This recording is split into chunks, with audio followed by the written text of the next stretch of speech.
Assalamualaikum warahmatullahi wabarakatuh. Innal hamdalillah nahmaduhu wa nasta'inuhu wa nastaghfiruhu wa na'udzubillahi min syururi anfusina wa min sayyiati a'malina.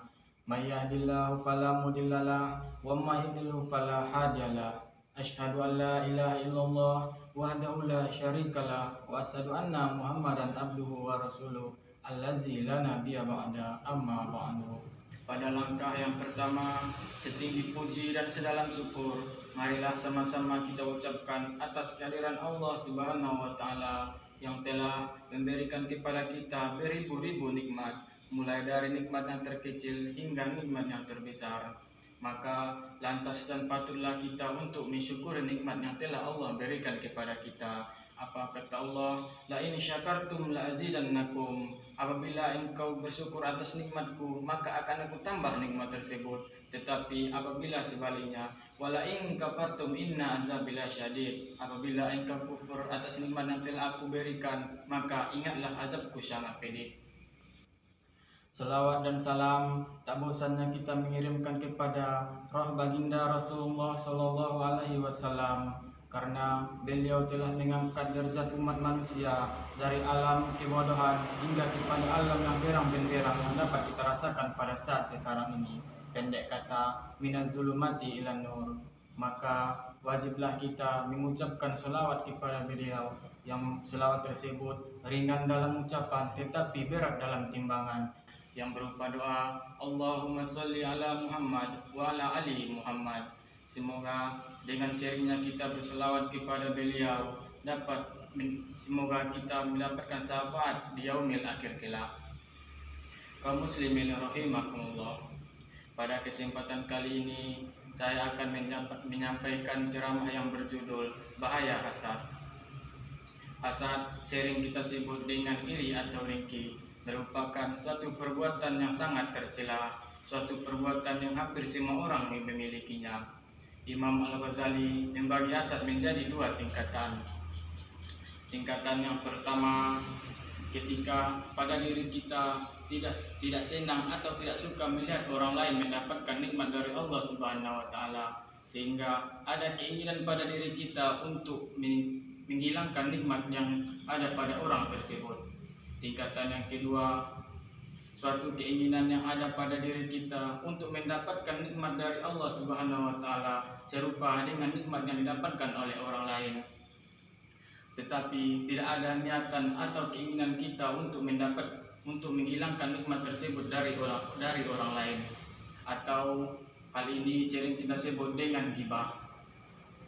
Para ulama mendefinisikan hasad secara jelas, tepat dan secara rinci, yaitu al-iradatu fi izilati ni'amil akharin.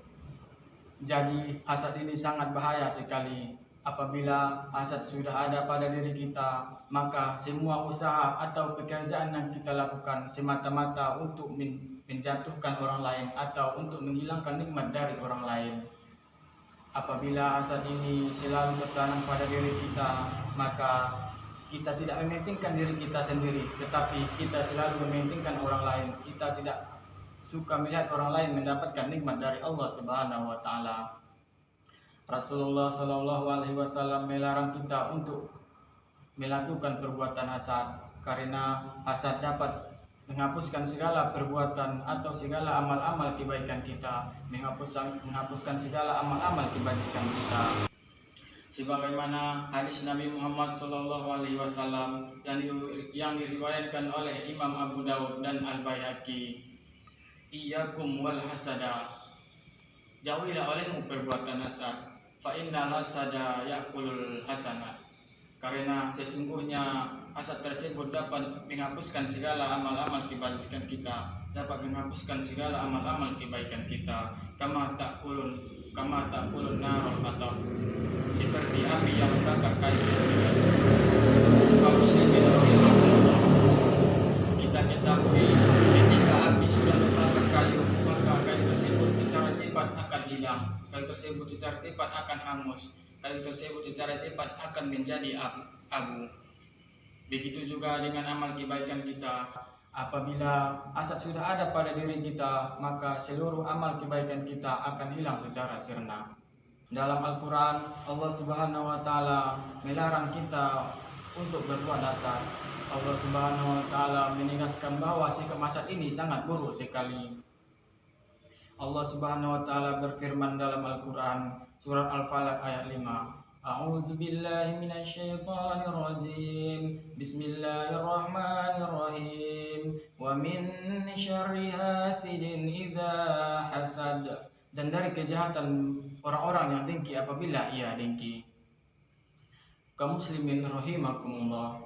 Allah Subhanahu wa Ta'ala telah memerintahkan kita untuk menjauhi perbuatan hasad. Karena sifat hasad ini merupakan suatu kejahatan, merupakan suatu amalan jahat yang harus kita hindari. Islam sendiri melarang perbuatan hasad ini. Karena hasad dapat menyebabkan permusuhan di antara kita sesama umat Islam.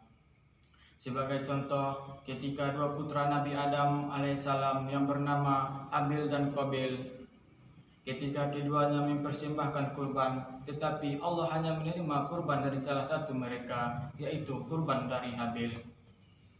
Karena Qabil tidak menerima kurban yang diterima, maka Qabil iri dan dengki kepada Habil. Dengan demikian, Qabil berkata kepada Habil, "La aqtulunna, aku pasti akan membunuhmu."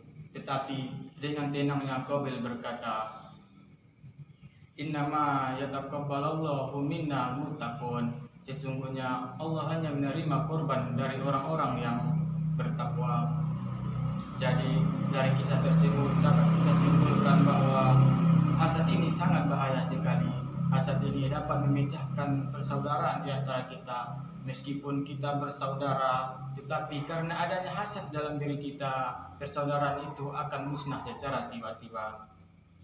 Kaum muslimin rahimakumullah. Mungkin demikianlah yang dapat saya sampaikan. Kalau ada kesalahan, saya minta maaf. Wabillahi taufiq wal hidayah. Wassalamualaikum warahmatullahi wabarakatuh.